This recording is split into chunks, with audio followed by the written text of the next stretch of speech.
What's up, everybody? It's HBT with Straight Up Wrestling Show.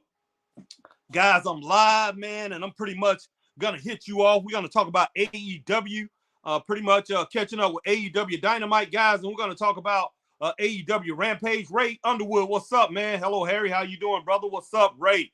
Glad that you joined me. But, guys, I'm on here a little late. It's just me. Chris is getting off work. Chris was still at work when I called him just a little bit ago. Excuse me. Right now, he's probably heading down 85.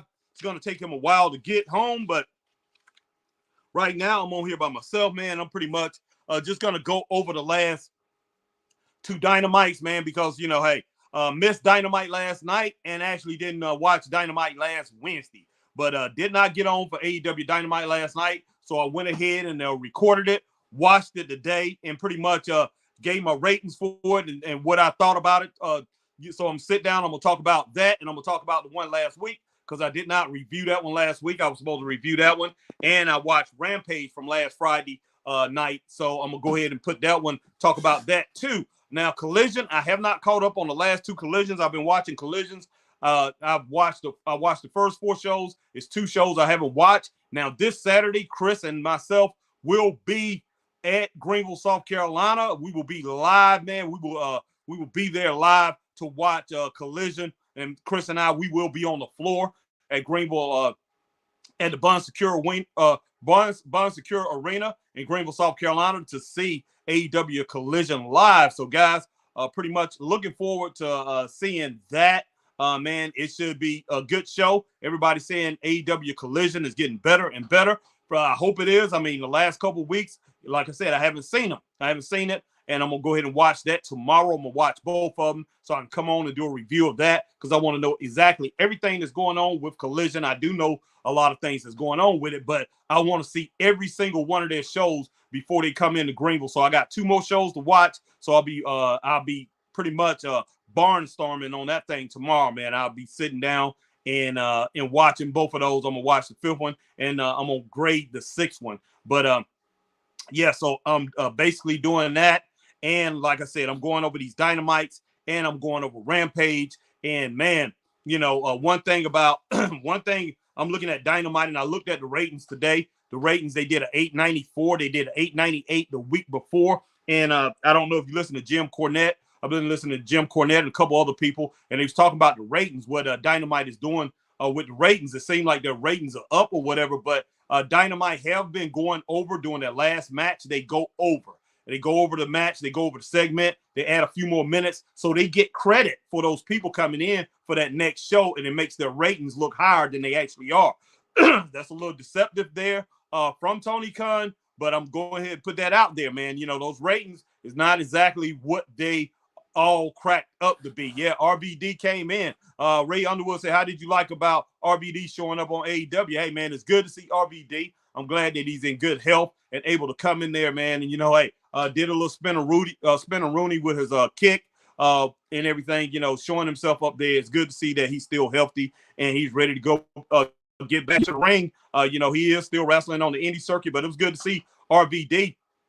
You know, I don't know how. I don't think he's going to beat Jungle Boy, but hey, it'd be interesting if he does. But you know, I'll be shocked if they have him going there and wrestles Jungle Boy for that title and end up winning the title right off. But to tell you the truth, that title is not really a main cog in AEW. It's just the FTW championship.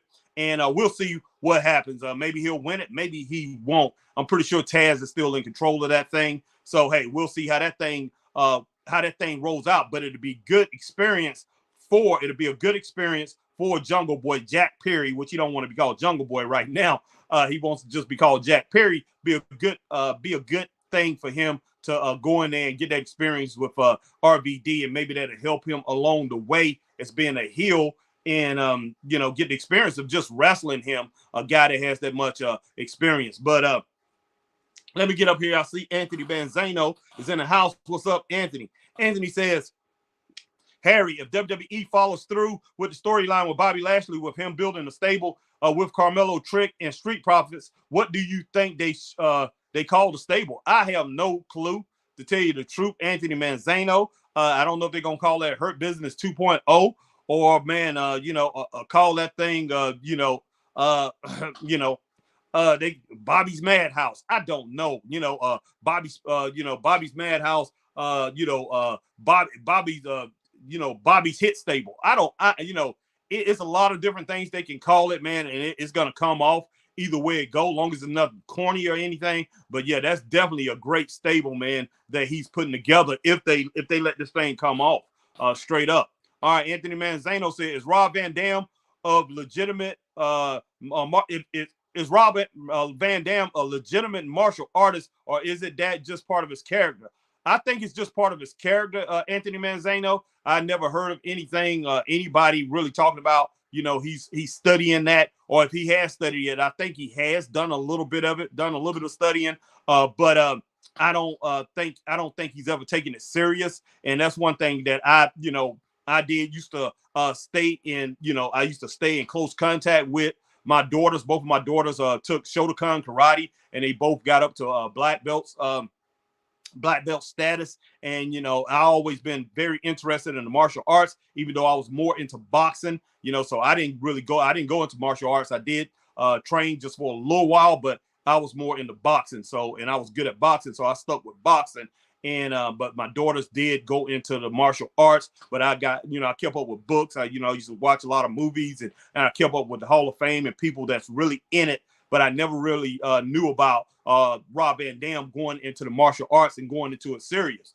So who knows what he has done or what kind of training? Maybe he done got some private training or whatever. I have no clue.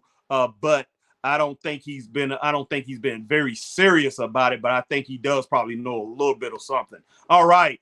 Anthony Manzano said Nation of Domination. Man, they could call it Nation of Domination, but it's still a play.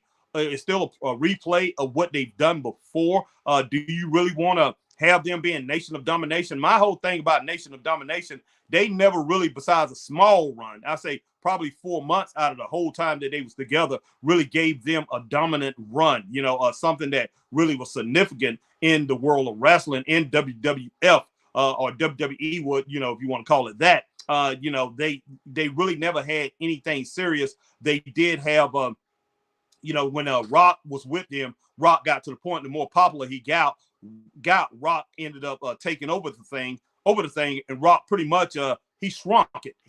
It was him and it was the rest of the guys, man. Rock was just, he stood out. He towered over it. And the true force, the true member that's supposed to have been, the king, the guy that everybody was supposed to be staring at, and that was Farouk Assad. That was Ron Simmons. He was supposed to be the guy that everybody looked at, and him leading that thing, and it's supposed to have been about black power, this, and it just supposed to have been this big explosion of this big black group. But you had Rock come in there, and Rock, who is mixed, part Samoan, but he is black, even though a lot of people didn't want to acknowledge it back then, but he is black. And Rocky Soul Man Johnson, you just that's his father, man, Sweet Ebony Diamond. You cannot get past that. But people did not want to see that. And when he came in, I think Rock, even though he, like I say, he's a black guy, man, when he came in, it kind of like took away from the essence of what they was trying to what they was pretty much setting the group out as. And then you had a lot of other people that joined that was not black, but hey, it's still, I just looked at it as a group. Nation of Domination, didn't matter what color they was or anything. But if they do this, they have got to make sure that hey, we are doing this, we are setting out for a certain thing, and we need to stick by that. Like if they have Carmelo Hayes in there, and they put Trick Williams in there, the Street Profits, and say if they have Omos in there, and if they have and Bobby Lashley and MVP as the mouthpiece, then that's a whole black group. So basically what you're doing, you're setting this out there that this is what this is about. So when you go on later down the road, and then you start losing members, and you bring in members, other members of, it doesn't matter. You can bring in Mexicans, you can, Hispanic wrestlers, white wrestlers. It doesn't matter. You can mess up the essence of, you can, what people gonna think of that group, what it is. So in my opinion, if you're gonna start a group like that, I mean, mix it up a little bit. As far as the wrestlers, mix it up a little bit. You don't have to have all black wrestlers. Mix it up a little bit. So later on down the road, that the group does not get all mixed up in everything. And then some people are going to feel a certain way. Because for some reason, people get to the point where they feel a certain way. I don't care, the color or whatever the group is. But like I say, make the distinction and make it right off the bat, what the group is going to be. Don't come in and act like it's just a pure black power movement when it's not going to be that. I say you can have Street Profits in there. You can have Carmelo Hayes. And maybe go out and get a you can't. I would say Robert Roode would be perfect for the group, but he's out hurt. So I would say go out and try to get Braun Breaker, man. Pull somebody else in there from a different race. So that way, as people come in, as you lose members or something happens, you can pull from any area of WWE. You can bring Santos Escobar, throw him in the group, but pull from every single bit, every single bit. So Bobby Lashley, do not limit yourself. Do not let, one thing I got to say, do not let them limit you. Do not let Triple H limit you. Do not let the powers that be, Nick Khan or whoever, Vince McMahon, limit what the group is going to be. Go in there and tell them what you want. And just the vision that I see for the group. Because if you bring it out the way that they have it, then people going to say, okay, that's a power group. That's a power black group right there. So there's nothing wrong with that. And you can start it out that way.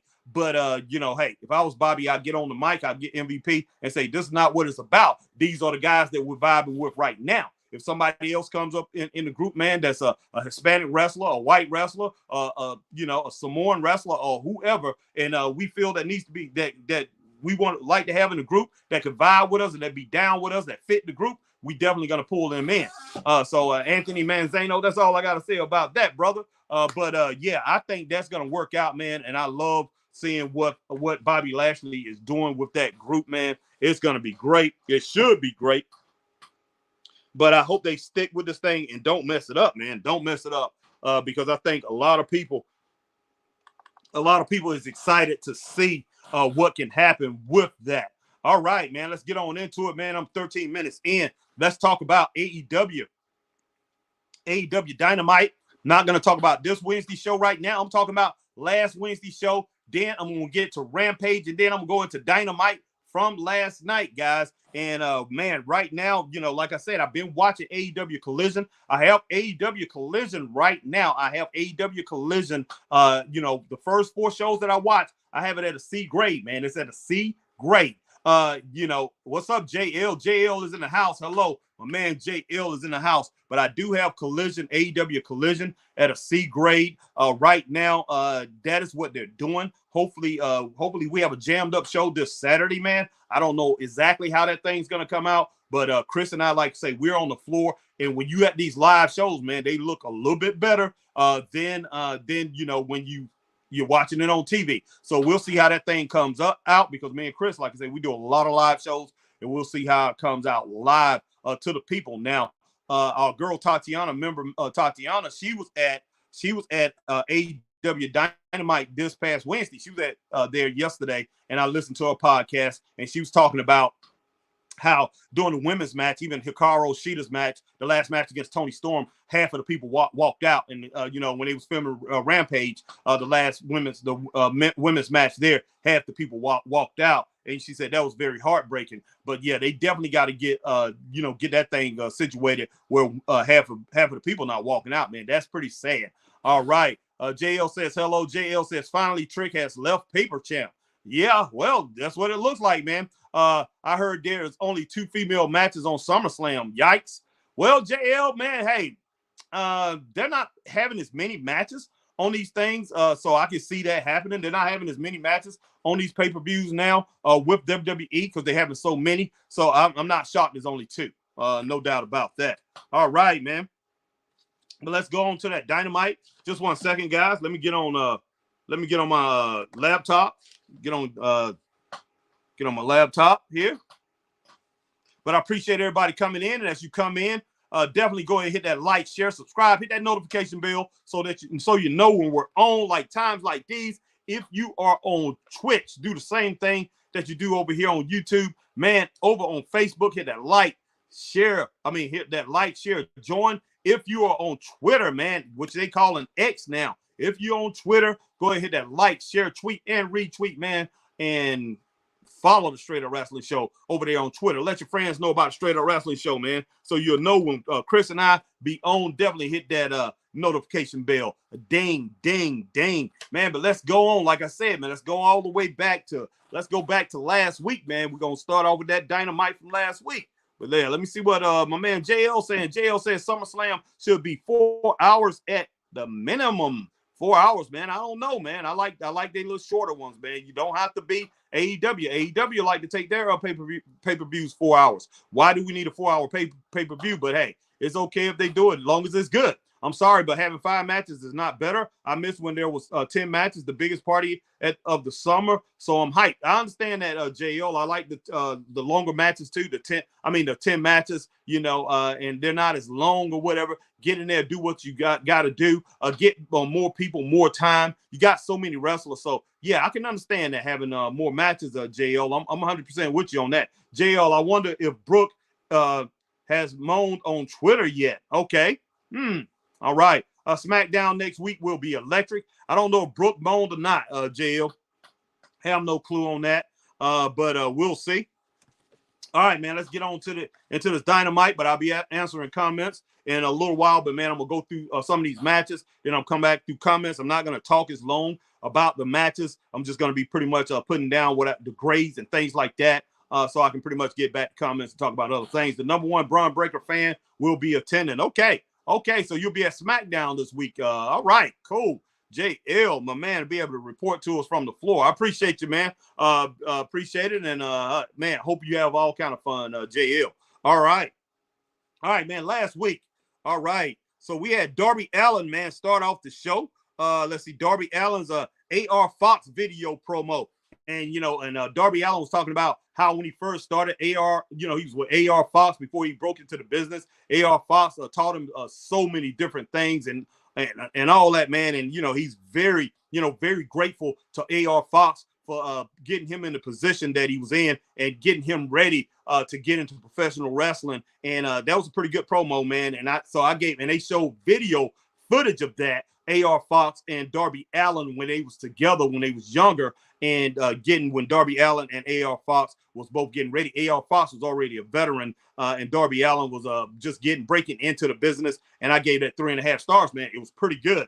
All right, first match, man, like always, Orange Cassidy, he did start off this show. He didn't start off AEW Dynamite this week, but he started off AEW Dynamite last week, and Orange Cassidy took on AR Fox, who like I said, they just had showed that promo. Man, I had it at 2.2 stars, which was a 2-star. It was a 2-star match, but it was I gave it thumbs down to the AR Fox attack on Cassidy after the match, but I give it 1 star because of Darby Allin coming out to chastise his friend. Now, in that match, man, AR Fox, like I said, he ended up losing the match.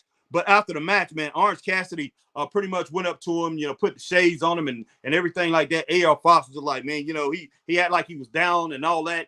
Turned him around, had his hand raised. Both of the guys had their hand raised. Looked like they was going to have a friendship. Man, then AR Fox, he went ahead and attacked Orange Cassidy, man, clotheslined him and, pretty much took him down, man. Pretty much took him down. Was going out of the ring, walking up the ramp, and then here come Darby Allin, man, saying, what in the heck is that, man? What in the heck is that? Basically chastising him and telling him, hey, you owe my man an apology for that, man. I don't know what in the world, what you was doing there, but, what in the world was that? But, as far as, Darby Allin coming out there, man, AR Fox, he was just pissed off. But, yeah, I think Darby shouldn't have actually did that. The man pretty much turned, and it is what it is. He turned his back on Orange Cassidy, turned his back on the fans, let it go. And then Darby takes care of business after that. You don't have to go out there and chastise the man and try to, get some explanation right there, get an explanation in the back or whatever you need to do and tell him, hey, man, if you're going to be like that, hey, you ain't with us. So, hey, it's something between me and you. What's up? And we see what's happened this week and why AR Fox ended up doing what he did. And we saw in the show a little bit later on, he pretty much turned on him even more. So AR Fox ended up turning on Orange Cassidy, and a little bit later on, we'll see what happened with AR Fox. But AR Fox is definitely not the man that he was before. So AR Fox have turned to the dark side. And I know, J.O., you probably like that if you did see it. I don't know if you saw it or not. All right. All right, JL says, Dana Brooke was moaning and whining that she didn't get the correct push once again. I'm not surprised, man. I'm not surprised. They're using her to get other people over. They are. And the next week I'll be there. Yeah, that's what they're doing. Dana Brooke, I don't know what in the world she thought was going to happen when she went to NXT, that she was going to get over and they was going to use her. She was going to be the big dog over there, but that's not happening. Maybe she thought she was going to be in like a Mandy Rose type.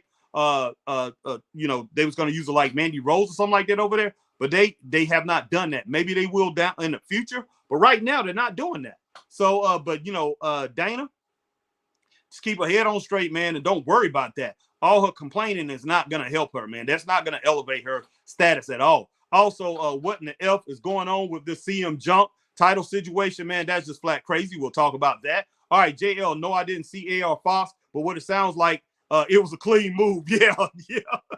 Man, you crazy. All right, man. Then we had John Moxley attacking Allen at the end was outrageous because, John Moxley came out there as Darby Allin was trying to leave. He attacked Darby Allin, man, and that was outrageous. And, I gave that 2 thumbs down, guys, from the Straight Up Wrestling Show. That was outrageous. Why in the world would he attack Darby Allin? It didn't make no sense. It came out of nowhere, but he came out and he attacked him, and they said something about that was because of the Darby, the situation the week before. I forgot what happened, but I'm just like, man, that didn't make no kind of sense. Just too much going on right at the start of the show. They didn't have to have all that. All right, next we had Don Callis, Chris Jericho interview with Renee. It gets 1.5 stars. It wasn't good at all. It really wasn't, man. I'm just like sitting there looking at this thing, and Don Callis talking to Chris Jericho, pretty much telling him the benefits of why it'd be good if he joins him. Chris Jericho pretty much talking about, hey, man, look, I got the Jericho Society and everything, man. I don't know if I want to join this thing, but, it's pretty flat. The way they rolled that thing out, it wasn't that good. So I gave it 1.5 stars, man. It is what it is, not putting it down, not trying to put it down, but I don't think that interview was that good. I expect a lot more from Don Callis, who's very good on the mic, and Chris Jericho, who has a lot of history on the mic, great on the mic. I expected a lot more during that interview segment. Only gave it 1.5 stars. Next, man, we had the Blackpool Combat Club promo. Great shirts, by the way. I love those shirts. I would love to have those shirts. I need to check and see if they got those shirts. Great shirts. But that promo got 1 star. Man, Claudio was out there talking, man, and he is not good on the mic at all. I did not like that, so I only gave it 1 star. And then we had a couple other ones, man. John Moxley tried to come in there and clean it up, but he definitely couldn't clean it up. He should have started off talking, but it was Claudio Castagnoli. I gave it 1 star. Then, man, we had Tony Schiavone interview with Jungle Boy Jack Perry. It gets a thumbs up and 2.5 stars. And, pretty much Jungle Boy was out there talking a bunch of junk, man, and he talking about that title. He said he wanted a title, but he did not want the FTW title. That's not what he wanted, man. That was not his destination. That's not what he was reaching for. And in my estimation, man, I remember him, him getting a shot at Kenny Omega at that world title. He was looking at getting the AEW World Heavyweight Championship or something similar, man, something comparable. But he ended up getting the FTW Championship. He said, man, that's not what he wanted. I thought he was going to throw it in the trash or something like that, man. But that's not the case. And, they were saying that's the ECW championship. And he basically dogged ECW, talked about it like a dog talked to Taz like he was dogging it and things like that. And then Jerry Lynn come out. Jerry Lynn come out and pretty much I haven't seen Jerry Lynn since maybe the 90s, early 90s or whatever. I know he wrestled in ECW a little bit later, but I remember Jerry Lynn and his partner. I think he had his brother in there as a cousin for a while. I do remember those two as a tag team. I don't remember exactly if it was in WCW or Smoky Mountain or something, but I remember those two. And because I really didn't follow ECW, but he comes out and he was pretty much defending ECW. And he told, Jungle Boy, if it wasn't for ECW, then there wouldn't be a Jungle Boy. There wouldn't be a Jungle Boy. That they paved the way. Hey, I need some more. I need I need a little bit more info on that, how ECW paved the way for people like Jungle Boy and things like that. ECW, I know a lot of people out here like it, so don't get me wrong, guys. I'm not putting you down. If you was a fan of ECW, you was a fan of ECW, hey, all power to you, because you have a lot more to talk about in wrestling. But I don't remember anything significant from ECW, what it brought to wrestling as a whole, man. I really don't. You know, it's I know Paul Heyman, that was his company and everything like that, but in the annuals of pro wrestling history, how is ECW is going to be seen as just, you know, what has it, when I look at a company, a wrestling company, I look at what have that wrestling company left us. You know, I look at all the territories. You know, Memphis gave us Jerry Lawler, gave us Kurt Hennig, gave us Bill Dundee, gave us Austin Idol.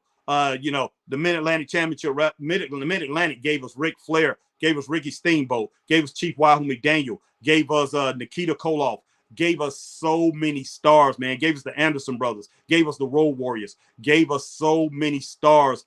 You know, Georgia Championship Wrestling gave us Tony Atlas, gave us Kevin Sullivan, gave us Mr. Wrestling 2, gave us Tommy Wildfire Rich, gave us so many stars. World Class Championship Wrestling gave us Kevin Von Erich, gave us Kerry Von Erich, gave us David Von Erich, gave us Brian Adidas, gave us the Fabulous Freebirds, gave us so many different stars, man.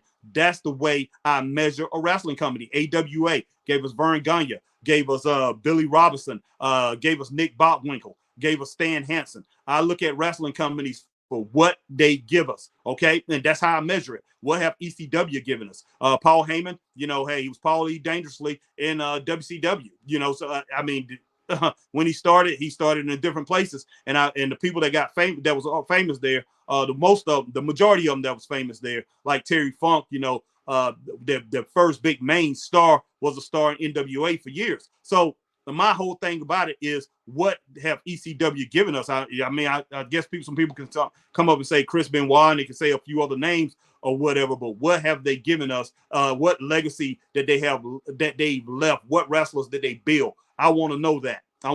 So that's my thing with ECW or any wrestling company out here. What have you given me? You know, WWE, WWF, I can't. It's numerous wrestlers that they have given us and given us legacy and left a legacy. Those wrestlers left a legacy on, you know, on the wrestling map. So that's the way I view wrestling companies. What did you leave us? What was the building blocks that made your company? You know, you can't just come out here and say, okay, ECW was hardcore and everything. They had a bunch of hardcore action. It was just crazy, man. It was incredible. You know, I'm not gonna roll with that. That's not my thing. You know, what legendary wrestlers did you give us, guys? That's the way I look at it. JL said ECW gave us Matt Striker. Okay, man. All right, JL. All right, man. Let me get back to this. All right, man. Britt Baker interviewed this last week, guys, with Renee. He gets a thumbs up. Good interview. She definitely can talk, man. She got the DMD thing down. She definitely can talk, and she looked good doing it, too. She really looked good last week. All right, then we had Pac versus Gravity. That's Bandito brother. Gravity is Bandito brother. Talking about some great drop kicks, man. Great drop kicks in this match. Pac, man, looked like a flipping machine. This guy's working out. He looks good, but you know, hey, and that match right there, it got 1.5 stars. It was an okay match, man. Wasn't that great, but it was, like I say, it was okay. But I give it 1.5 stars. Next, man, we had Adam Cole and MJF interview with Renee. Interfered by Roderick Strong. Roderick Strong interfered with it. MJF, man, was talking to Adam Cole and saying, you know, hey, man, hey, I'm pretty much putting himself out there like he's his friend. He's his friend. Adam Cole soaking everything in, man. Talking about you know, you really a friend and everything, and taking him down like, hey, man, like you my homie. You know, I love running with you and everything like that. You made a great choice, and I'm making a great choice, basically hanging with you, man. Because hey, guys, man, us two together is pretty much unstoppable. And Adam Cole loved that. And Roger Strong came out there telling him he's making a mistake, hanging out here with MJF and all that. This thing don't look good, man. And MJF is pretty much going to turn his back on him. And so, you know, Roger Strong was pretty much making a lot of sense. And Adam Cole turned against Roger Strong and pretty much was pushing him back. You know, his old partner over there. You know, his old partner, man. You know, with goodness sake, man, with the Elite, was he pretty much just turned whip on him, not Elite. Which is that what's the name that the club that they all started together. But Roger Strong, he pretty much pushed him back, man, and pretty much pushed him out of the way and just basically say, hey, man, I'm with MJF and everything. So, you know, Roger Strong did not like that at all. But hey, 3 stars, man. I'm giving that interview segment 3 stars last Wednesday. It was really good between those 3. I think they have something really good going on there. All right, JL said he wasn't trying to be funny. I know you wasn't trying to be funny, JL, but I was laughing. Reason I laughed, man, because you all about Matt Striker. I know that. But I know you like it, man. I know you're serious about that. Hey, ain't nothing wrong with that. JL Coleslaw seems to be hagging up the TV. Where's QTV? I don't know, man. Hogging up the TV. Where's QTV? Oh, Coleslaw is getting played like a fool, man. What else could you expect from Adam Coleslaw? Coleslaw is a little snake in the grass. He is despicable. Okay, JL, man. Hey, okay, man. I'm just like, wow. I think MJF is pretty much both of them, pretty much. But they trying to have this friendship thing going on right now. But it led to a match, man. It led to a match a big, huge match that they're gonna have on AEW All Out in London. I think it's All Out or is it All In? I think it's All Out. All right. All right, man. Next we had FTR interview with Renee. And that was from last Wednesday, the FTR interview with Renee. Pretty much, I didn't give that any star ranking or anything like that. It went okay. That's all I can really say. All right, man. Then we had Darby Allin versus Swerve Strickland. The match, man, the match was pretty good. It was okay, but I expected more. I really did. One thing about this match, it seems these 2 guys did everything they could to see which one could fly better, man. Which one could do the flip-flops better, or which one could get in the air, which one can pretty much, fool the other one the most, besides engaging in pretty much combat. Now, they have combat, had some explosive things that happened with a lot of the acrobatic stuff that they did. But, man, it just didn't come out as good as it should have been. So I gave the match 2 stars and a big thumbs down, though, to the outside interference and attack from AR Fox. AR Fox attacked Darby Allin after the match, and AR Fox joined in with Swerve Strickland and Swerve Strickland's manager. What in the world do they call that group? I forgot what in the world they call that group. Let's see. Goodness sake, what in the world they call the group that he ended up joining? But the name of Swerve Strickland's group, I forgot the name of that, but he did end up joining the group. And like I said, thumbs down, man, to AR Fox coming in there with that attack. And JO would have called it the clean attack. Coming in and attacking Darby Allin. They left him laying, man. They left him laying. He was pretty much in a fight against all 3 of those guys, Darby, Swerve, and Swerve's manager. So, yeah, definitely thumbs down to that, man, straight up.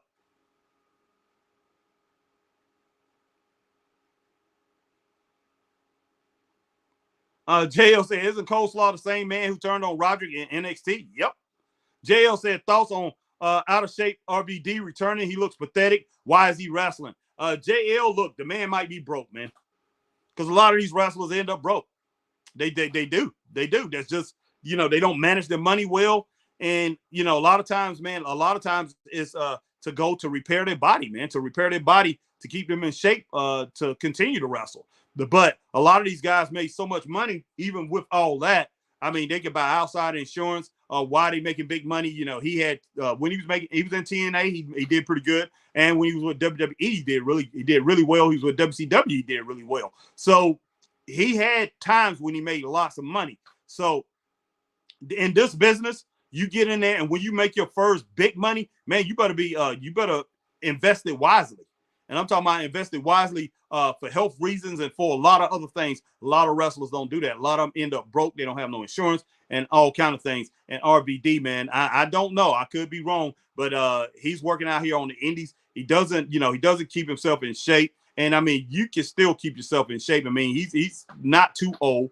You still keep yourself in better shape than what he is. But he's getting a decent payday to show up on AEW TV. I don't know how long that's going to be, but I know it's a short. I'm pretty sure it's a short-term contract. But hey, man, it is what it is. Kind of happy for him. Hopefully, he gets a good paycheck from AEW, man.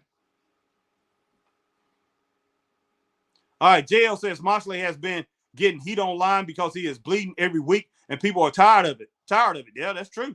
And they say they tune out of the match when he does it. Can't blame him, to tell you the truth on that. JL said, clean move in my eyes, man. You're true. All right. JL said, these wrestlers act like rappers. Wasted on cars and jewelry and mansions. Nothing is wrong with a truck in Walmart and sport check clothing. No doubt, JL. No doubt. I wouldn't waste my money like that, man. And I know it's easier for me to say it.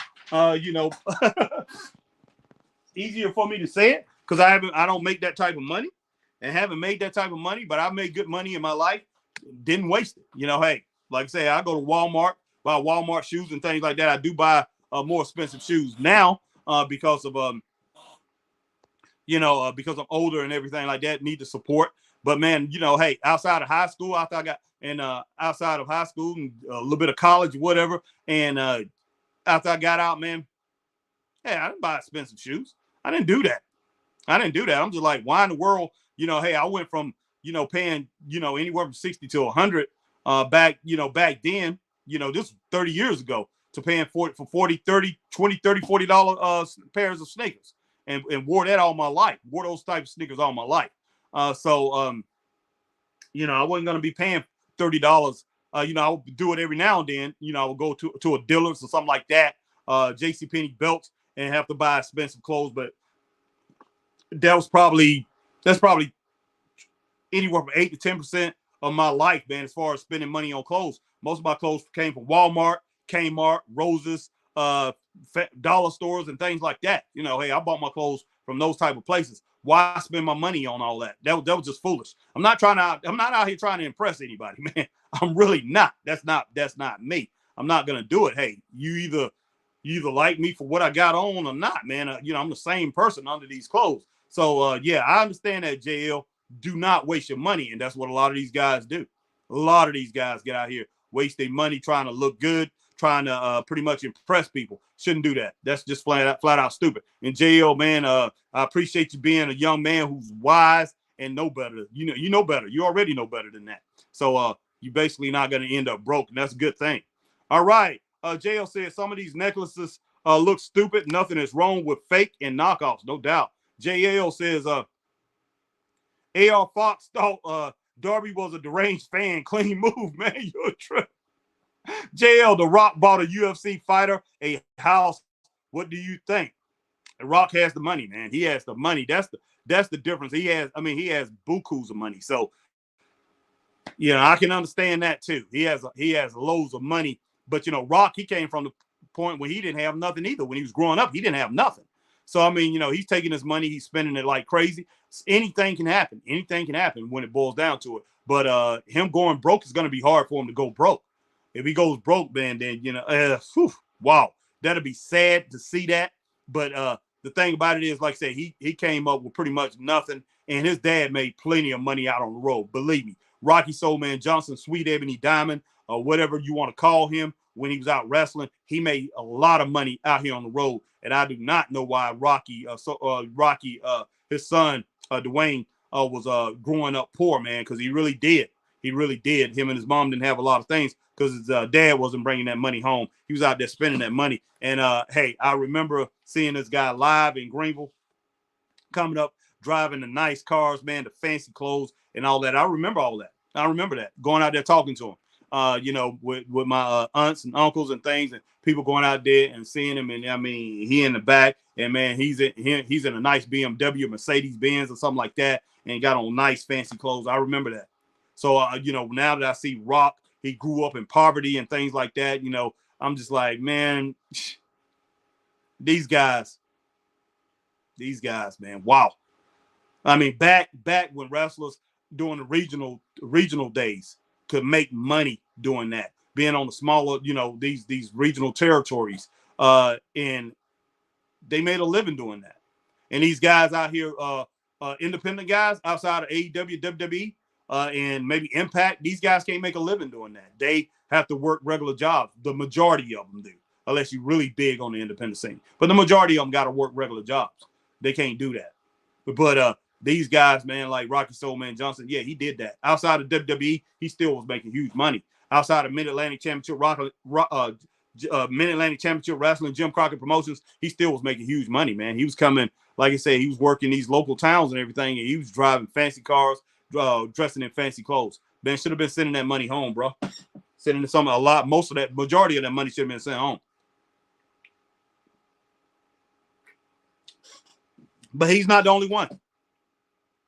You know what I mean? You hear stories about big-time wrestlers back in the day, man, big-time wrestlers who wrestled for years. And I know about the money a lot of these guys was making. And then when it came down to it, man, these guys ended up going to the hospital. They had to have GoFundMe pages and things like that, man, and, you know, to pay for the hospital bills and all that. It's sad. It really is sad.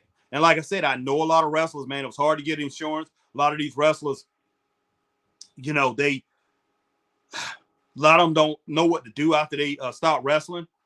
But, man, it just, wow. It's crazy, JL. It really is, man. It really is. But sad. That's just sad. But let me move on, guys. Let me move on. Sorry about that. All right, man. I think I was at the Britt Baker interview segment. Thumbs up. I give that a thumbs up. Like I said, she sound good. She looked good. Then we had Britt versus Talia Valkyrie. That match, I give it 2 stars. I did see, well, Jim Cornette, he pretty much dogged the match, and his partner, man. They pretty much dogged the match out. The match should have been better than what it was, but I gave it 2 stars. It just did not mesh well. It did not come off right. You know, I don't know what's up with that. Man, Britt, wow. And like I say, Talia Valkyrie, she's just big, man, and I just don't think she moved around that ring very well. But she is a good wrestler, but they need to match her. They need to make sure, they need to be very careful with how they match her here in the future. And Britt Baker, they have got to get her to the point where she looks good again when she's in the ring, guys. Right now, it just things are not going the way they supposed to go with somebody of that caliber. All right, man. Then we had Nyla Rose versus Hikaru Shida, and like I say, Hikaru Shida this week she wrestled Toni Storm, but this was last week, and this right here was for the #1 contendership, I think, for the chance at Toni Storm's heavyweight championship. They had a video segment, Hikaru Shida and Nyla Rose before that, man, talking about their upcoming match. And, man, I definitely gave it a thumbs up. That was a good, very good video segment there. And then they had round the table promos, man. And right after that, they had round the table promos for Jay Lethal and Satnam Singh, the Hardy Boys, Brian Cage and Big Bill, Ethan Page. You know, all that stuff gets a thumbs up. And then we had Chris Jericho Society meeting was good. It gets 3 stars, man. And then we had Jon Moxley and Claudio Castagnoli. Jon Moxley, this was the main event of last Wednesday, man. Jon Moxley and Claudio Castagnoli versus the Lucha Bros versus Best Friends. It was a 3-way tag team match. Jon Moxley and Claudio Castagnoli versus the Lucha Brothers and versus the Best Friends, and that got 2.5 stars, man. And that's been generous. That's been generous. That match was all over the place, man. And thumbs down on the Darby Allin attack. Like I said, and the fight continuing after the match, because, you know, wow, that's just flat out crazy. But as far as Dynamite from last week, man, I gave it 2 stars. That's all I could do. I gave it 2 stars for the night. Not saying that it was a horrible show, but it really wasn't that good. I mean, you know, I give it 2 stars for AEW Dynamite. It is what it is, man. And, you know, I really got to look at it instead of watching it. You know, I wasn't live, so I wasn't sitting there and pretty much, you know, talking to everybody like we usually do and everything. And I got to really watch it and see how everything played out. 2 stars for the night, AEW Dynamite from last week. So let's roll on to AEW Rampage, which is recorded right, you know, the same night, right after AEW Dynamite. Let's go ahead and roll into that. First, we had a tag team battle royal. And even though that was on the same night that Dynamite happened, guys, and I know this happened later on in the show for the people that was there live, but I would never start off a show with a battle royal on TV. Never do that. Never have that at the top of your show or whatever, because people, all it was confusion. It's just confusing. It was a confusing battle royal, and it was a tag team battle royal. They had a lot of different tag teams, and the last two tag teams was in there was Big Bill and Brian Cage, and they was in there against Butcher and Blade. And I was hoping Butcher and Blade took it, but Big Bill and Brian Cage ended up eliminating Butcher and Blade, and I ended up giving it 2.5 stars. Now, you had to eliminate your opponent. You had to eliminate both members of the tag teams to get the win. And that was a little unique right there. But yeah, 2.5 stars for that battle royal. It got good, especially those last few opponents that was in the ring. I did enjoy that a little bit, but 2.5 stars for that battle royal. But still, once again, I would never start off my show with a battle royal, and they started off Rampage with a battle royal. I'm just like shaking my head. But, man, hey, that's Tony Khan, guys. That's Tony Khan. And like I said, I'm not hating on him, man. I hope Rampage knock it out the box soon. Hope Dynamite knock it out the box, and Collision continue to do its thing. Because, like I say, hey, WWE, it needs that competition. It really does, guys. All right, give me just a moment, guys. Give me just a moment.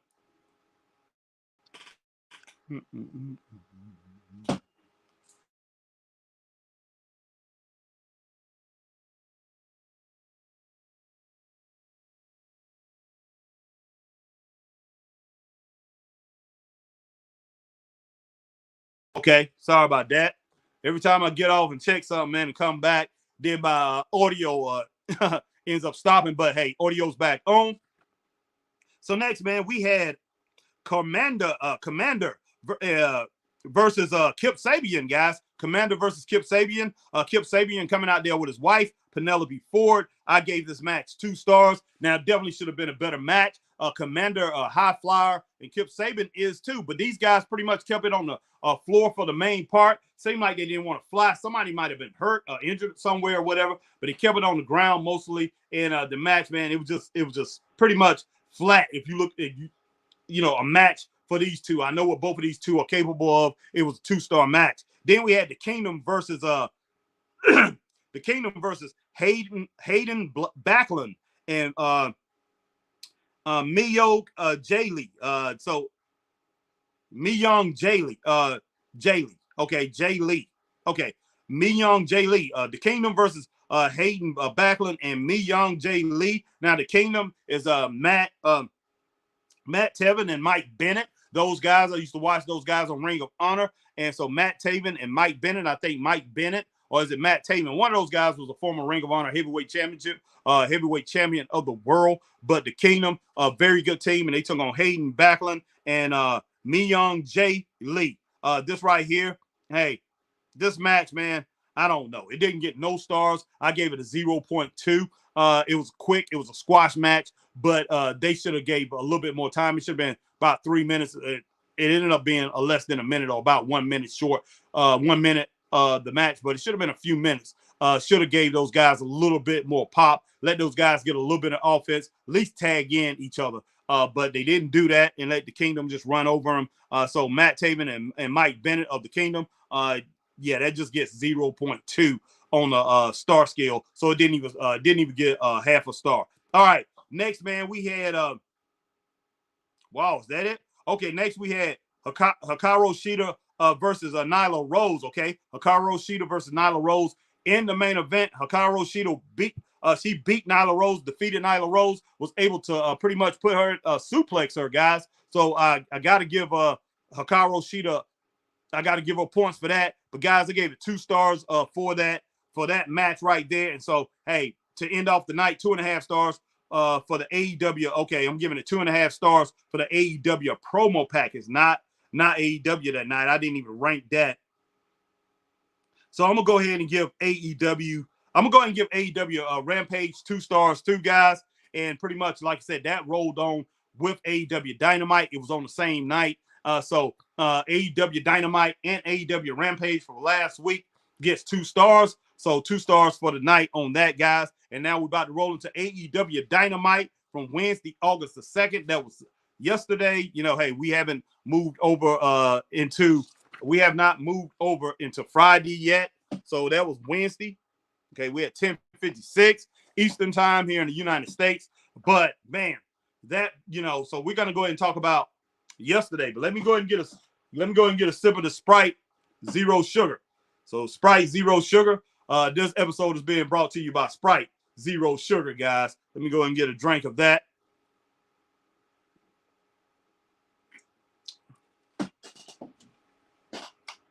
But I appreciate everybody coming on. If you coming on, man, you see HBT here talking to you guys, pretty much conversating, talking about AEW Dynamite, talking about AEW Rampage, and pretty much going to be talking about AEW Collision. Definitely hit that like, share, join. Man, if you are on Facebook, if you're on YouTube, hit the like, share, subscribe, hit the notification bell, ding, ding, ding, so you know when we're on like times like these.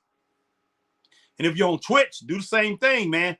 Over on Twitter, you hit the like, share, tweet, and retweet, and follow the Straight Up Wrestling Show on Twitter or X. If you want to call it X, and that's what I see over there now, it's an X instead of Twitter. Go ahead and we can go ahead and roll with it that way. But let's talk about AEW Dynamite, man, for Wednesday, August the 2nd. Okay, first match, man, we had Sammy Guevara and Daniel Garcia. They lost to Chris Jericho. They wrestled Chris Jericho, the Takashita. Yeah, I already said it. They lost the match. I gave it 1.5 stars, man. 1.5 stars for that match. Should have been a better match. Definitely should have been a better match. Takashita is great, man. This guy has a great future. Chris Jericho, like I said, he's just a legendary figure. He is what he is. Sammy Guevara and Daniel Garcia didn't get their offense off the way that they should, that they can, that they're capable of doing. Both of these young guys are great wrestlers. This is the 200th episode. This is the 200th episode of AEW Dynamite that they were celebrating yesterday, Wednesday, August 2nd. Okay, and then we had a 200 episode video segment tribute. I give that 3 stars and a thumbs up. They went over the past, a lot of things that happened during the 2 years and everything like that that's been going on with AEW, and I give that I give that 3 stars, man. On that video segment, it was pretty good. All right, then we had Jack Perry segment with Tony Schiavone and Jerry Lynn. And Jerry Lynn came out there. Jack Perry, he was ready to wrestle him and everything. He's pumped up because, hey, Jerry Lynn is not in great shape. He's older guy. He's not in great shape at all. He's in good shape for his age, but definitely not in ring shape. And Jack Perry seen this. So Jack Perry, Jungle Boy, was ready to wrestle this guy. But, he said he's not in shape to wrestle. He's got like 3 pins in his neck. So, excuse me, no doctor out there is going to release him to wrestle. So he said, hey, man, he brought a friend that wrestled in Ring of Honor, and that friend is still wrestling today. And that friend is ready to come out and whoop Jungle Boy's butt. But, so, hey, he reached out to that friend, called that friend out, and that friend come out. And before the friend came out, man, all the fans was out there yelling and screaming. Wow, give me just a second here, guys. Give me just a second, man. But everybody out there yelling and screaming, RVD, RVD, RVD. So people knew RVD was going to come out. Guys, give me a second. Look like I'm dragging a little bit. Give me a second, guys. Let me change the settings here.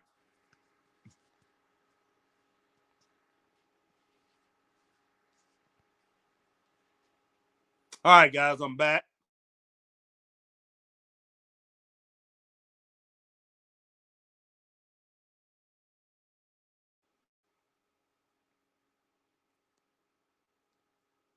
Okay, JL said the people who want to impress others with materials are little kids or insecure people. To a point. Yeah, you got a point there, JL, no doubt. JL, Jack Perry will smoke RVD. Yeah, I think so too. I mean, he should. He should. Let's just put it that way. All right, JL says, when he said a former ECW guy, I thought it was Matt Striker, man. I almost shut my TV off. JL, I thought this was going to be the introduction of the one and only Matt Striker joining commentary. Okay. JL said I was beyond annoyed. I wasn't, JL, man. I mean, I wasn't shocked that they actually brought that he actually brought RVD out. So and RVD, he went on and he called Jack Perry out and said, he wanted to wrestle him. Jack Perry didn't want to do it, so he asked him next week would he take him on. So look like next week there's going to be a match between those two. I have no clue. But RVD, man, to tell you the truth, I'd rather him just stick with the Indies and do what he got to do there. But I will give him, I got to give him his props. Hopefully he gets a nice payday for whatever he's able to do. Get a couple nice paydays from Tony Khan, man, and use it wisely. That's all I can really say. All right, man. But I definitely gave that call out in that interview segment. I gave it 2.5 stars, guys. Wasn't bad. Pretty good.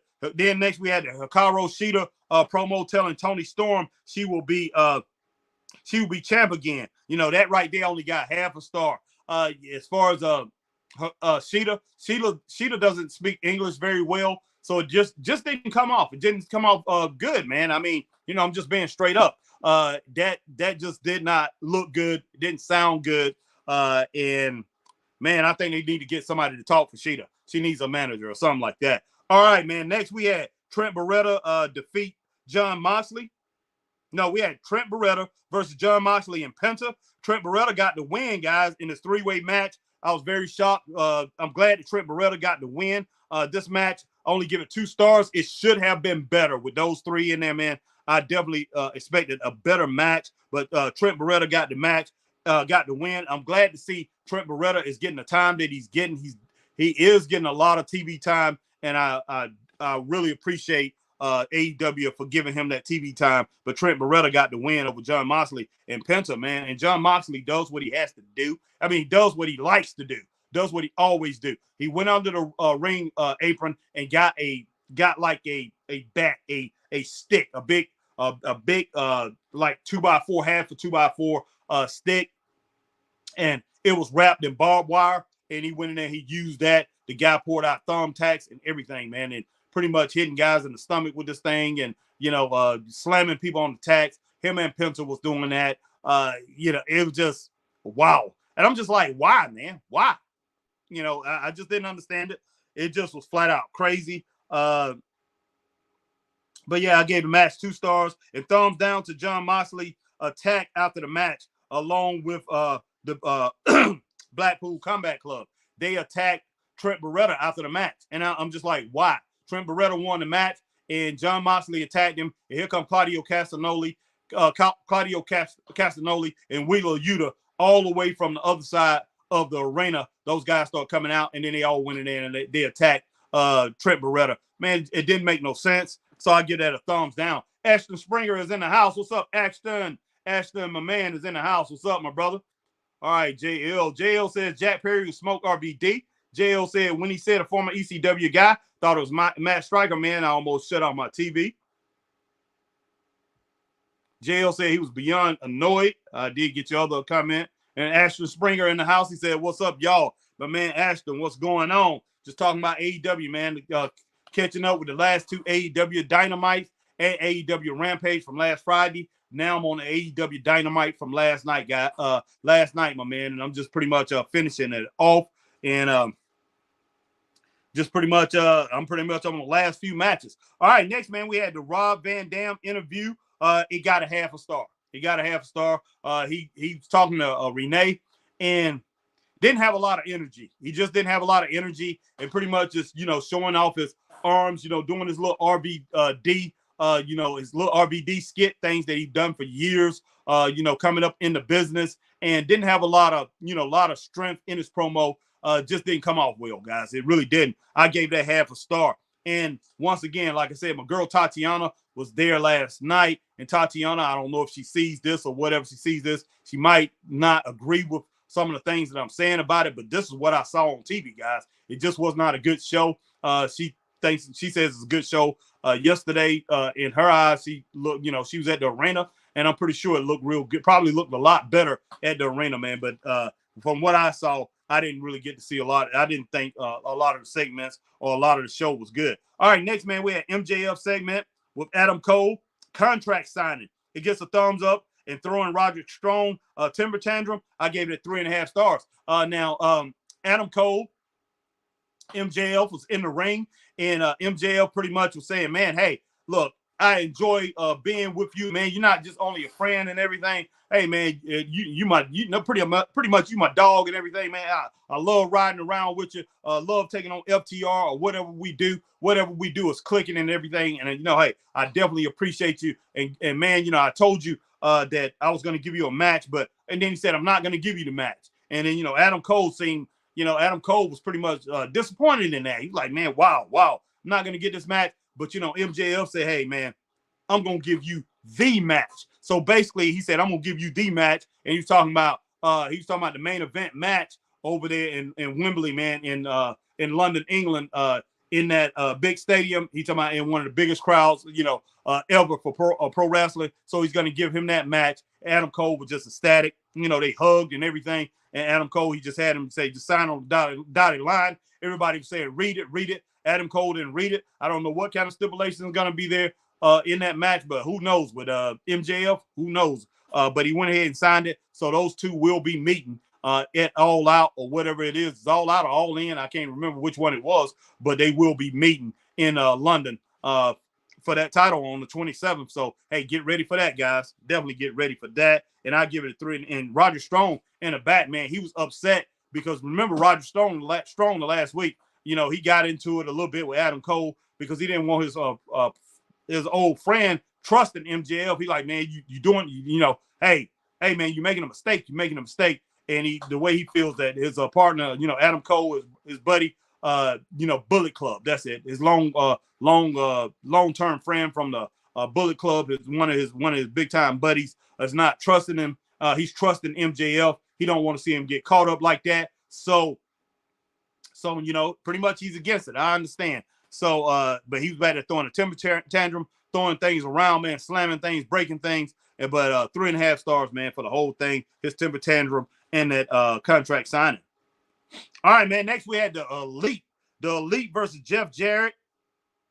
The Elite versus Jeff Jarrett, Jay Lethal, and Satnam Singh. So we had the Young Bucks and Kenny Omega taking on Jeff Jarrett, Jay Lethal, and Satnam Singh. This match was okay, guys. It could have been better, but it was okay. To me, it seemed like, one thing about it is you had the Young Bucks and Kenny Omega. They just signed a new long-term contract with AEW, and they seemed like they was pretty much celebrating this thing. And the Young Bucks was doing what they do. They end up, they was doing things. They was doing a lot of kicks and things and a lot of flying around the ring, trying to show people, hey, we still got this. We still are the king of the flippity flops. We still know how to get our kicks in and make everything look good. Everything was a spot.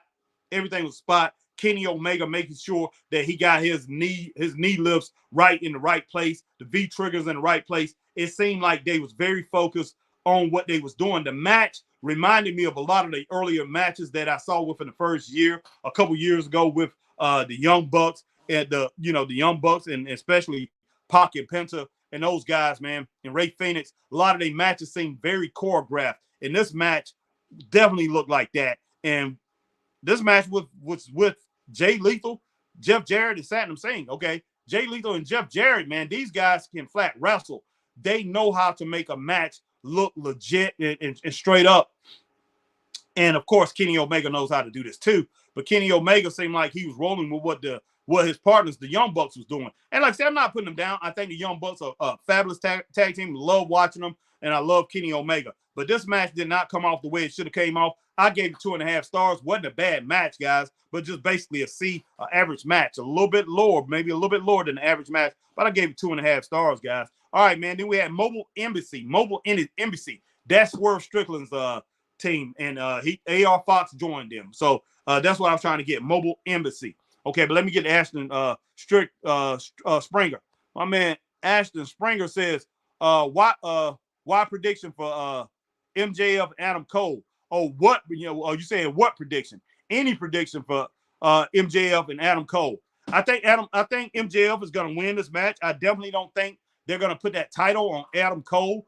At least not yet. I think MJF wins this match unless MJF doesn't want to lose to CM Punk. Then they'll put it on Adam Cole. And Adam Cole will lose to CM Punk, and CM Punk will become the legit champion. Because I don't know if MJF actually wants to lose to him. I think he'd rather lose to Adam Cole. So I wouldn't be shocked if Adam Cole wins this match. But my head is telling me MJF.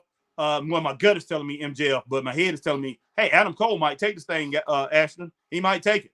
They might give it to him. So CM Punk can beat. CM Punk could end up taking a belt from Adam Cole, and that'll make even more sense.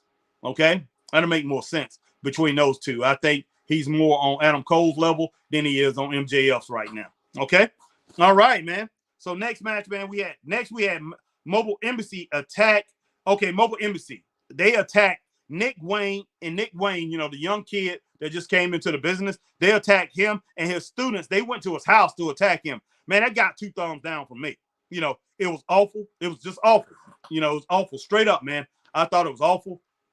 But they went to his house, and you had Swerve Strickland talking, man, and pretty much, went in there. He attacked the kid and told the kid to call Darby Allin. They got in the ring, him and, his that part of him and AR Fox, and then, that manager stayed on the outside. They beat up the students, and they pretty much was beating up Nick Wayne, and it was embarrassing, man. They bloodied him up real bad. He was bloodied up, and they had him call Darby Allin, and Darby said, who is this? Who is this? So, like, who this is? And AR Fox, man, was just complaining and stuff like that. Said when you got signed, pretty much you got signed with, he said this before the attack too. When you got signed, man, you didn't even call me. You got signed with 4 years ago or 5 years ago. When you got signed, you knew you was going to AEW. You could have gave me a call, AR Fox, if I was your man and all that. You didn't give me a call, so he's bitter about that. So he's saying he left him out in the cold. So hey, you didn't hook a brother up. You know what I'm saying? That's what AR Fox pretty much was saying. Hey, that you forgot about me, man. You forgot about me. You went and made this money and all that, and you left me out in the cold. So he's pretty much ticked off about that. So they attacked this kid, Nick, man, who's like 18 years old. And those other kids that he was working with looked like he was about 16, man, 15, 16, a little, and just learning wrestling. They beat these kids up and bloodied up Nick Wayne, man. I didn't like that at all. I'm just going to go ahead and give that a thumbs down. Like I said, I thought it was awful, man. It really was.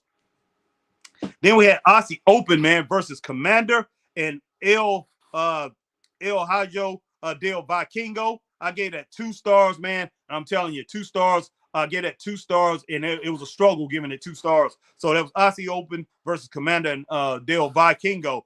Man, look, Del Vikingo and Commander, both high flyers. Definitely, these two more capable than what they showed in this match. Aussie Open, yes, that is a good tag team. They are the Ring of Honor World Heavyweight Champions, but they are not to the point where they should be able to dog this team out the way they did, and they did. I gave the match 2 stars, man. It just lacked. It lacked a lot, and I'm sorry with Commander and El Hijo Vikingo. These guys have done some amazing things, and they have put on classic matches with AEW. Both have put on classic matches. One of them, I think, Vikingo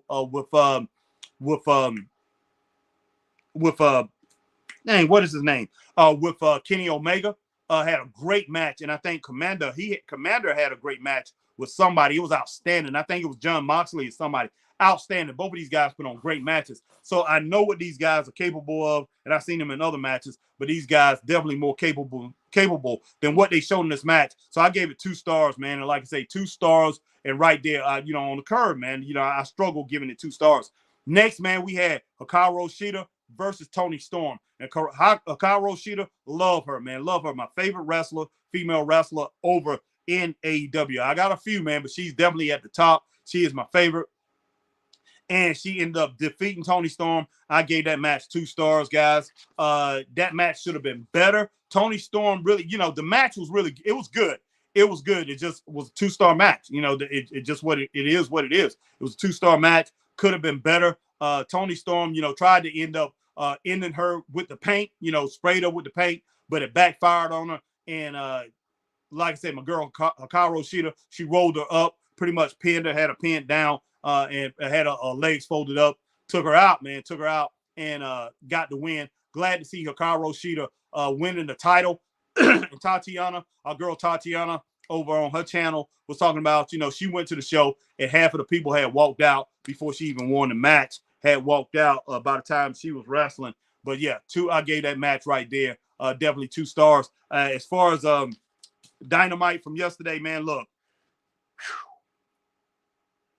not a lot of high ratings, man, but it wasn't a great show, but it wasn't that bad of a show. I'm gonna go ahead and give it 2.5 stars, guys. I'm gonna give it 2.5 stars. I can give it 2 stars, like I give it the 2 stars the week before. I'm gonna give it 2.5 stars.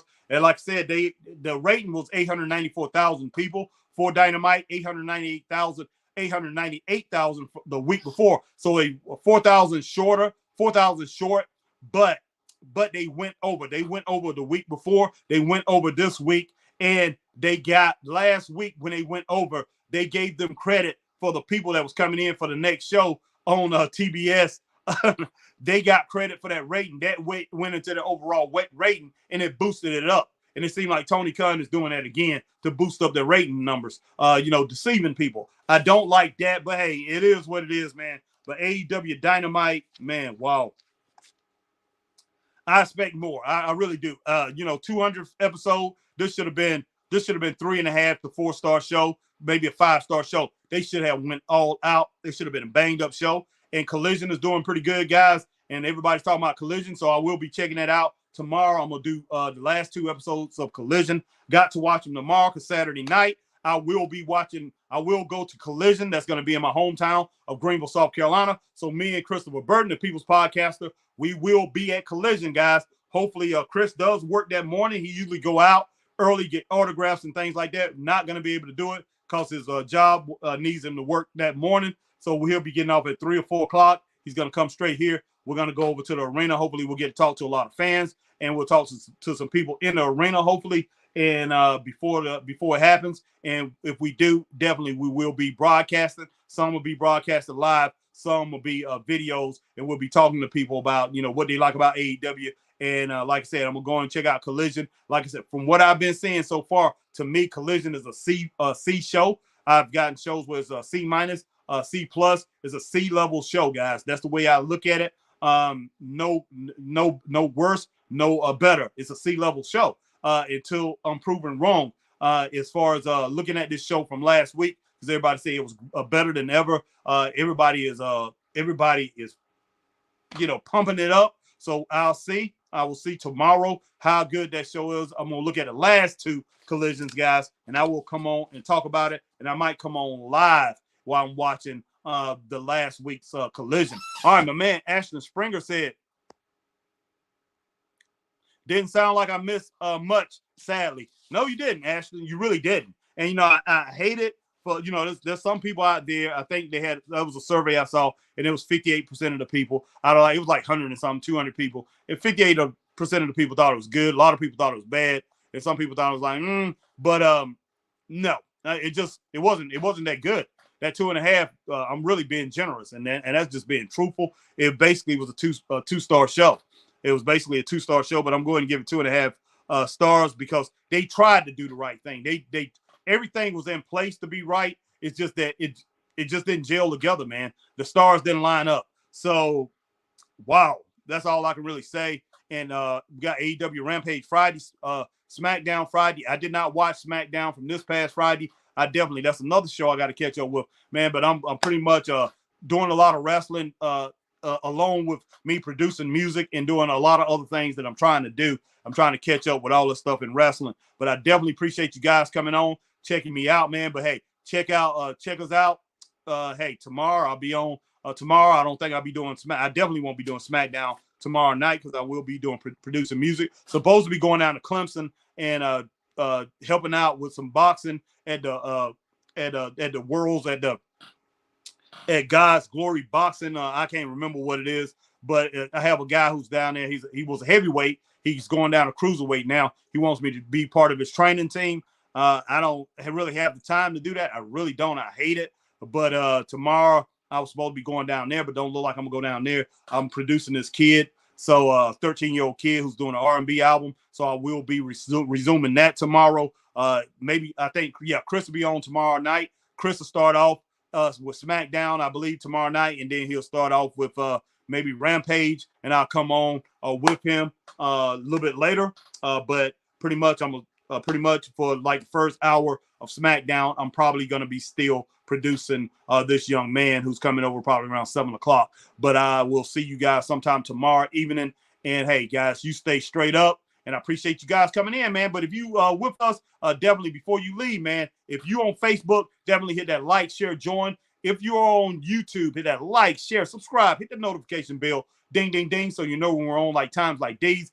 And if you're on Twitch, you do the same thing. If you're on Twitter, hit that like, share, tweet, and retweet, and follow the Straight Up Wrestling Show, man.